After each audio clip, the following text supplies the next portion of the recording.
శ్రీ సచిదానంద సమర్థ సద్గురు సాయినాథ్ మహారాజ్ కీ జై. ముందుగా సాయి భక్తులందరికీ నమస్కారం అండి.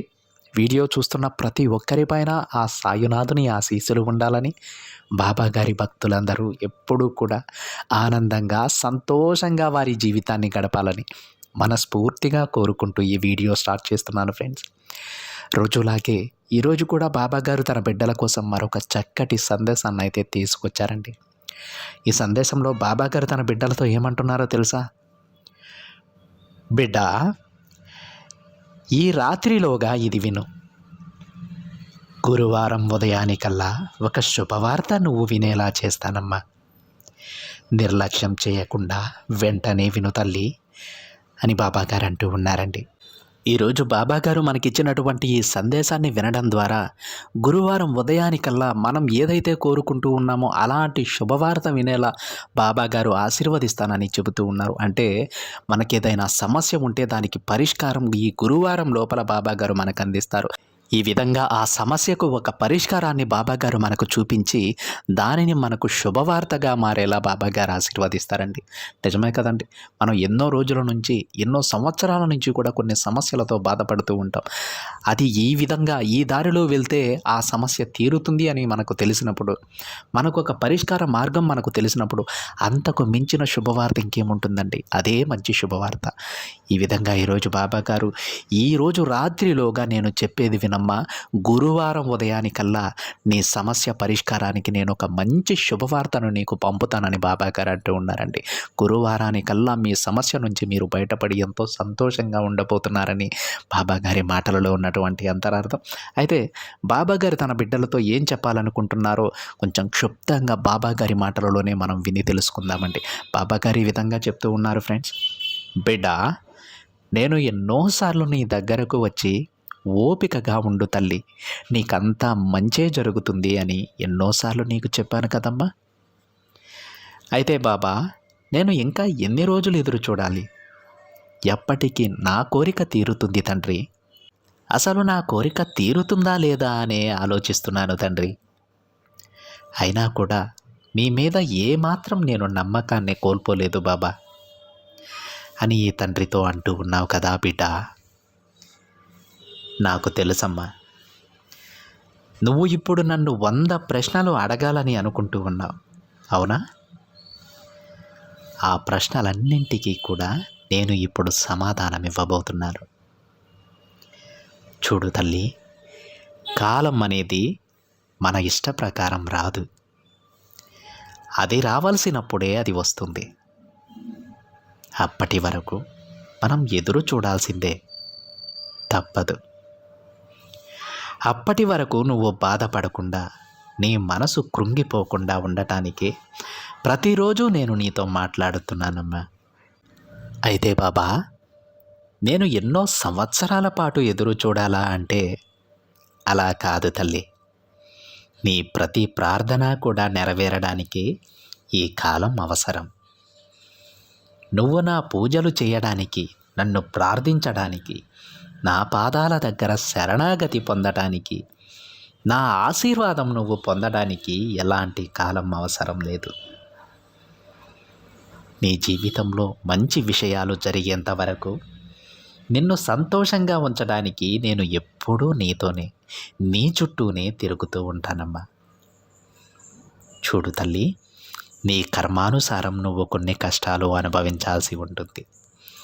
ఆ కష్ట సమయంలో కూడా నేను నీకు తోడుగా ఉండి నీకు ఎంతో సంతోషకరమైన రోజులను కూడా నేను ప్రసాదిస్తాను. కష్టపడుతున్నప్పుడు కూడా నీ జీవితం మొత్తం ఆ కష్టాలతోనే కృంగిపోకుండా నీకు ఎంతో ఇష్టమైనటువంటి కొన్ని కోరికలు నెరవేరుస్తూ నువ్వు సంతోషపడేలా, ఆనందంగా నీ జీవితం గడిచేలా నేను ఆశీర్వదిస్తాను. అర్థం కాలేదా? చూడు బిడ్డ, నువ్వు తెలిసో తెలియకో చేసిన కొన్ని తప్పులకు కర్మఫలాలనైతే అనుభవించక తప్పదు. అయితే బాబా, ఈ కర్మఫలాలు తీరేంత వరకు కూడా నేను కష్టపడుతూనే ఉండాలా అని ఆలోచిస్తున్నావు కదా. దాని గురించే నేను ఇప్పటి వరకు నీకు చెప్పానమ్మా. కర్మఫలాలు పూర్తయ్యేంత వరకు నువ్వు కష్టపడాల్సిందే. కానీ ఆ సమయంలో కూడా నీకు నచ్చినటువంటి నువ్వు ఎంతో ఆనందపడేటువంటి కొన్ని కోరికలు నెరవేర్చడం ద్వారా ఆ కష్టాలు నువ్వు మరిచిపోయేలా నేను చేస్తాను. అర్థమవుతుందా? అందుకే నీతో అన్నాను, నీ కర్మఫలాలు పూర్తయ్యేంత వరకు, నీ జీవితంలో మంచి విషయాలు జరిగేంత వరకు కూడా నేను నీ చుట్టూనే ఉంటూ, నీతోనే నడుస్తూ, నీకైనా కొన్ని మంచి పనులు చేస్తూ నువ్వు సంతోషంగా ఉండేలా నేను ఆశీర్వదిస్తాను. చివరికి ఆ కర్మఫలాలను సైతం పోగొట్టడానికి నీకున్న ఒకే ఒక్క మార్గం ఈ తండ్రే అని గుర్తించు. అలానే నాకెంతో ఇష్టమైన ఈ గురువారం రోజు నీకొక మంచి వార్త అందజేస్తానమ్మా. ఆ వార్త విన్నాక నీకు మంచి కాలం వచ్చేసిందని నీకే అర్థమవుతుంది తల్లి. కాబట్టి ఎట్టి పరిస్థితుల్లోనూ ఈ అవకాశాన్ని వదులుకోకు. నేను నీకోసం తెచ్చే ఈ మంచి వార్తని స్వీకరించమ్మా. ఇక నీ కోరికలన్నీ తీరుతాయి బిడ్డ. నీ జీవితంలో ఎప్పుడు ఏం జరుగుతుందో అని ఎదురు చూసే నీకు ఒక మంచి వార్తను అందిస్తాను. అప్పటి వరకు ఈ తండ్రి పైన నమ్మకంతో ఉండు. నీ సాయి చెప్పింది అర్థమైంది కదా? ఇక ఎందుకు తల్లి నీ మనసులో అలజడి? నేనెప్పుడూ కూడా నీ చెయ్యి వదలనమ్మా. నీకు కావలసినవన్నీ కూడా నేను నీ చేతిలో పెడతాను. నీ జీవితంలో ఒక ప్రకాశవంతమైన వెలుగుని నేను తీసుకొస్తాను. నువ్వు ఎప్పుడూ కూడా బాధపడకు. ఇవన్నీ నీ సాయి లీలలని గుర్తించుకో. నా సమస్యలు ఎప్పుడు తీరుతాయి తండ్రి అని అడుగుతున్నావా? ఇదిగో ఇప్పుడే తల్లి, అందుకు సమాధానం నీకు చెప్పబోతున్నాను, శ్రద్ధగా విను. ఇది నీ సాయి సత్యవాక్కు. నేను ఎలా అయితే చెబుతున్నానో అలానే జరుగుతుంది. ఈ గురువారం లోపల తప్పకుండా నువ్వు ఇది విని తీరాల్సిందే అమ్మా. అస్సలు నిర్లక్ష్యం చేయకు. నా మాటలు విన్నవారి దగ్గర నా మాటను నేను నిలబెట్టుకుంటాను తల్లి. నా పాదాల దగ్గర శరణాగతి పొందిన నా బిడ్డల పాప కర్మలను నేను అనుభవిస్తాను. ఎంతో సంతోషంగా వాటిని స్వీకరిస్తాను. ఒంటరిగా నువ్వు పడే కష్టం, ఒంటరిగా నువ్వు కార్చే కన్నీరు ఎప్పుడూ కూడా వృధా కాదు తల్లి. నీకు తోడుగా ఎప్పుడూ నేనుంటాను. నా ఈ మాటలు విన్నావు కదా? ఇక ప్రశాంతంగా గురువారం కోసం ఎదురుచూడు. ఎందుకంటే ఆ రోజు నిన్ను ఒక మంచి శుభవార్త చేరబోతోంది. ఆనందంగా దానిని స్వీకరించు. నువ్వు ఏదైతే కోరుకుంటున్నావో అదే నీ దగ్గరకు రాబోతోందమ్మా. ఆనందంగా స్వీకరించు. ధైర్యంగా ఉండు తల్లి. నేనున్నాను కదా. నీ బాధ్యత మొత్తం నాకు అప్పగించు. నువ్విక ప్రశాంతంగా ఉండు అని బాబాగారు చెప్తూ ఉన్నారండి. ఈరోజు బాబాగారు చెప్పినటువంటి ఈ వాక్కు అందరికీ అర్థమైందని అనుకుంటూ ఉన్నానండి. బాబాగారు ఏమంటారంటే, మనం చేసినటువంటి కొన్ని తప్పుల కారణంగా, అది తెలిసి కావచ్చు తెలియక కావచ్చు, ఆ పాపకర్మలను అయితే మనం తప్పకుండా అనుభవించాలని ప్రతి ఒక్కరికి తెలుసు కదా. మరి ఆ పాపకర్మలు మనం ఎన్ని రోజులైతే అనుభవించాలో అన్ని రోజులు కూడా కొన్ని సమస్యలు మనకుంటాయి, కొన్ని కష్టాలు మనకు ఎదురవుతూ ఉంటాయి. మరి ఆ కాలం అంతా కూడా మనం అలానే కష్టపడుతూ ఉండాలా? ఆ సమస్యలను ఎదుర్కొంటూ ఎప్పుడు సంతోషంగా లేకుండా ఎప్పుడు ఏడుస్తూనే ఉండాలంటే అలా కాదండి.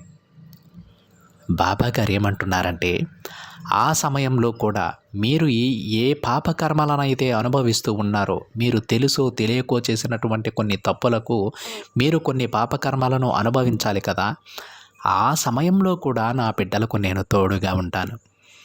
వారు కోరుకునే కొన్ని చిన్న చిన్న కోరికలను వారికి నెరవేర్చడం ద్వారా, వాళ్ళ జీవితంలో కొన్ని ఆనందమైన క్షణాలను నేను తీసుకురావడం ద్వారా వాళ్ళు ఆ కష్టాలను మరిచేలాగా నేను చేస్తానని బాబాగారు అంటూ ఉన్నారు. ఈ వాక్కు మీకు అర్థమైందా అండి?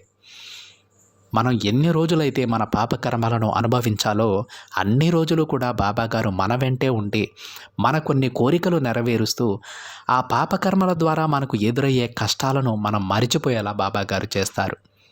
అంటే ఎల్లవేళలా బాబాగారు తన బిడ్డల చెయ్యి వదలరు అని మనం అర్థం చేసుకోవాలి. మన కష్టకాలం ఎన్ని రోజులున్నా ఆ కష్టంలో కూడా మనకు సంతోషాన్నిచ్చి ఆ కష్టాల నుంచి మనకి విముక్తిని ప్రసాదిస్తారు. వాటిని మనం మరిచిపోయేలాగా బాబాగారు ఆశీర్వదిస్తారు. అదేవిధంగా ఆ పాపకర్మల నుంచి బయటపడే దారి కూడా ఆ తండ్రే మనకు చూపిస్తారు.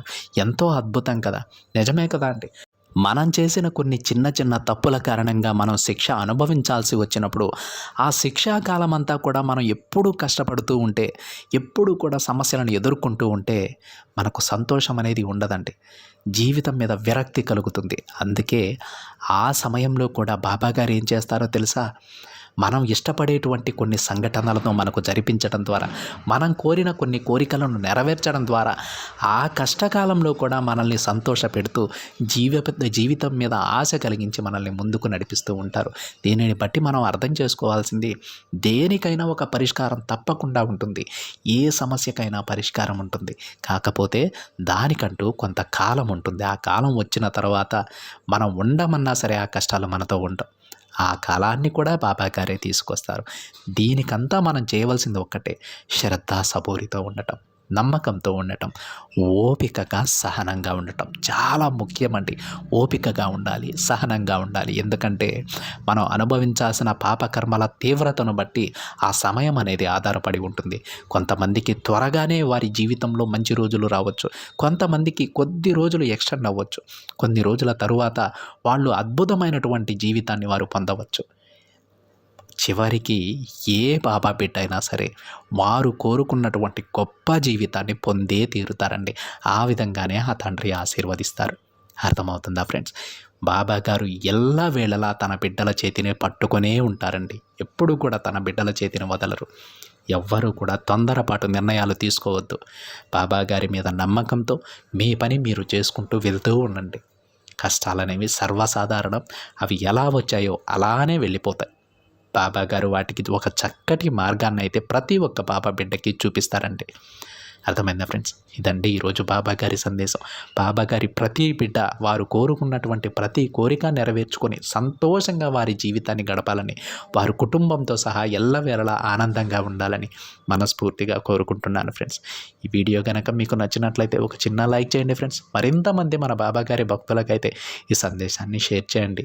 మొదటిసారిగా ఛానల్ని చూస్తున్న వాళ్ళైతే తప్పకుండా సబ్స్క్రైబ్ చేసుకొని పక్కనే ఉన్న బెల్ ఐకాన్ని యాక్టివేట్ చేయండి. మరొక బాబా గారి సందేశంతో మరొక వీడియోలో కలుద్దాం. అంతవరకు ఓం సాయిరామ్.